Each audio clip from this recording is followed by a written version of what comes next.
अस्सलाम वालेकुम people, welcome to defence outpost. तो आपको पता है कि पाकिस्तान और बांग्लादेश को लेकर कुछ काफ़ी इंपॉर्टेंट डिफेंस डील्स जो थी वो पहले से पाइपलाइन में थी। कुछ ही महीनों पहले बांग्लादेश मिलिट्री की जो टॉप लीडरशिप है उसने पाकिस्तान का एक विजिट कंडक्ट किया था। स्पेशली बांग्लादेश के जो एयर चीफ हैं वो पाकिस्तान आए थे और उस दौरान पाकिस्तान एयरफोर्स ने पहली दफ़ा ऑफिशियली इस चीज़ को मैंशन किया था कि बांग्लादेश और पाकिस्तान के दरमियान GF-17 ब्लॉक 3 की सेल्स को लेकर इस टाइम के ऊपर डिस्कशन जो है वो चल रही है। बाकी जो वेपन सिस्टम्स हैं, स्पेशली आर्मर्ड व्हीकल्स, टैंक्स, यहाँ पर बांग्लादेश की जो आर्मी है वो काफी ज्यादा इंटरेस्टिंग थी पाकिस्तान से इक्विपमेंट परचेज करने के लिए। तो इस सेक्टर के अंदर भी कुछ काफी इंपॉर्टेंट विजिट्स को कंडक्ट किया गया था। लेकिन अब इस टाइम के ऊपर सिचुएशन ऐसी डेवलप हो रही है जब से बांग्लादेश के अंदर नई गवर्नमेंट आई है इलेक्शंस के बाद तारिक रहमान की, और इंटरिम जो गवर्नमेंट थी मोहम्मद यूनुस के अंडर वो चली गई है। तो उसके बाद जो कुछ एक्सपेक्ट किया जा रहा था कि इंडिया का जो इन्फ्लुएंस है बांग्लादेश के अंदर वो और कम होगा, तो उतनी प्रोग्रेस यहाँ पर नजर नहीं आ रही जितनी कि जो पिछली इंटरिम गवर्नमेंट है उसने बनाई थी। अभी भी बांग्लादेश की जो गवर्नमेंट है उसका जो पूरा इकोसिस्टम है उसके अंदर इंडिया काफी ज्यादा इन्वॉल्व है। उनके जो सिक्योरिटी मैटर्स हैं, सिक्योरिटी सिचुएशन है, डिप्लोमेसी मेकिंग है, उसमें इंडिया का एक बहुत बड़ा रोल जो है वो अभी भी एग्जिस्ट करता है। और एक टाइम के लिए अगर आप गवर्नमेंट को साइड पर भी रख दें, जो तारिक रहमान की गवर्नमेंट है उसको साइड पर रख दें, बांग्लादेश का जो इंटेलिजेंस अपरेटस है वो थोड़ा सा इंडिया की तरफ ज्यादा अलाइंड है। डिस्पाइट कि रिसेंटली बांग्लादेश के जो इंटेलिजेंस चीफ है उन्होंने पाकिस्तान का विजिट कंडक्ट किया था,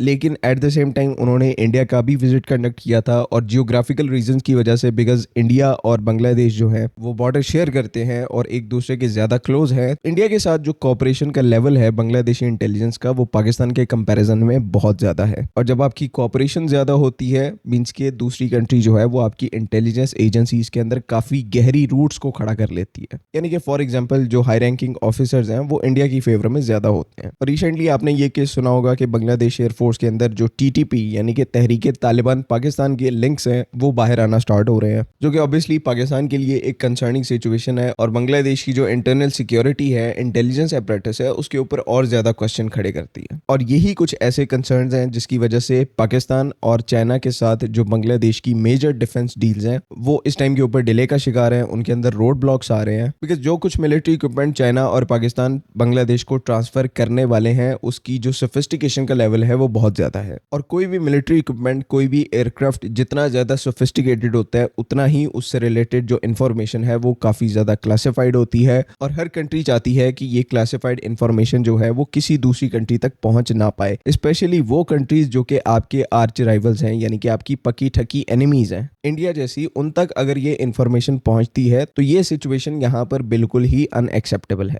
आप लोगों को पता ही होगा जब 2024 के अंदर शेख हसीना वाजिद का तख्ता पलट हुआ था बांग्लादेश के अंदर, तो एक बहुत ही ज्यादा पॉजिटिव एनवायरनमेंट थी कि अब इस पूरी कंट्री से इंडिया का जो इन्फ्लुएंस है, इंडिया का जो दबाव है वो खत्म हो जाएगा। और ऐसा हुआ भी। इंडिया का जो सॉफ्ट इन्फ्लुएंस है बांग्लादेश के ऊपर इंटरिम गवर्नमेंट के आने के बाद, मोहम्मद यूनुस की लीडरशिप के आने के बाद वो काफी ज्यादा उतर गया, यानी कि उसमें काफी ज्यादा कमी आ गई। बांग्लादेश ने बहुत सारे डिसीजंस जो है वो इंडिपेंडेंट कैपेसिटी में लिए, यानी कि इंडिया का प्रेशर होते हुए भी उन डिसीजंस को लिया गया। स्पेशली पाकिस्तान के साथ जो कोऑपरेशन इंक्रीज की गई तो इसका जो डायरेक्ट नेगेटिव इंपैक्ट है इंडिया के ऊपर पड़ा, लेकिन फिर भी बांग्लादेश ने अपनी जो कोऑपरेशन है उसको पाकिस्तान के साथ इंक्रीज किया। तो डिप्लोमेटिक स्टेज के ऊपर तो चीजें बहुत अच्छी चल रही थी और इवन अभी तक चीजें बहुत सही चल रही हैं। लेकिन जहां पर बात आती है इंडिया के हार्ड इन्फ्लुएंस की, जो कि अभी भी बांग्लादेश के अंदर मौजूद है, ये इस टाइम के ऊपर प्रॉब्लम बना हुआ है। बिकॉज बांग्लादेश को अगर आप देखेंगे तो उनकी जो क्रिटिकल एनर्जी नीड्स हैं उनको लेकर अभी भी वो इंडिया के ऊपर बहुत ज्यादा डिपेंडेंट है। इवन यहाँ पर बांग्लादेश अपनी इलेक्ट्रिसिटी को भी इंडिया से इंपोर्ट करते हैं। इसी के साथ आपका जो हाई स्पीड डीजल है, उसके अलावा और जो क्रिटिकल एनर्जी नीड्स हैं वो अभी भी बांग्लादेश अपनी जो सारी नीड्स हैं उनको इंडिया के थ्रू पूरा करता है। और ये एक ऐसा क्रिटिकल सेक्टर है जहां पर इंडिया का इन्फ्लुएंस बहुत ज्यादा है बांग्लादेश के अंदर। यानी कि आप जस्ट इमेजिन करो कि एक कंट्री जब दूसरी कंट्री के ऊपर अपनी इलेक्ट्रिसिटी को लेकर डिपेंडेंट है तो वो सॉवरेन वे के अंदर बिहेव ही नहीं कर सकते, बिकॉज अभी भी इंडिया के पास उनके अगेंस्ट में एक बहुत बड़ा लेवरेज है और वो क्रिटिकल एनर्जी नीड्स को लेकर है,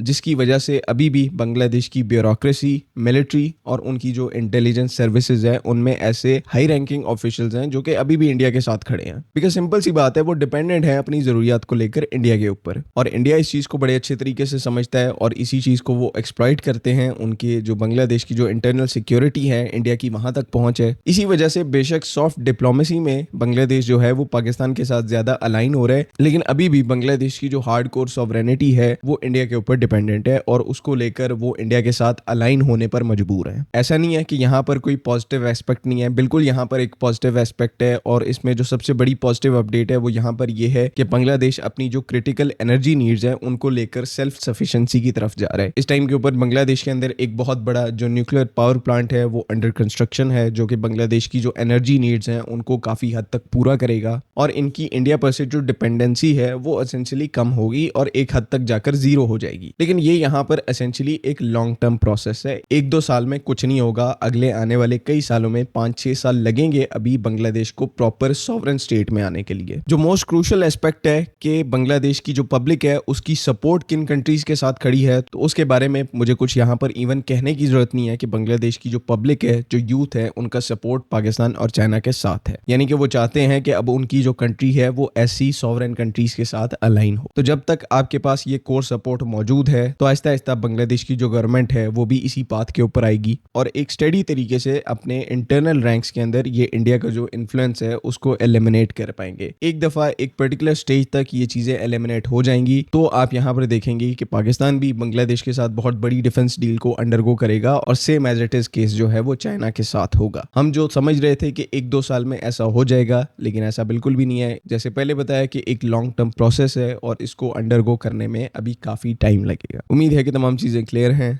अगली वीडियो तक के लिए अल्लाह हाफिज। पाकिस्तान जिंदाबाद।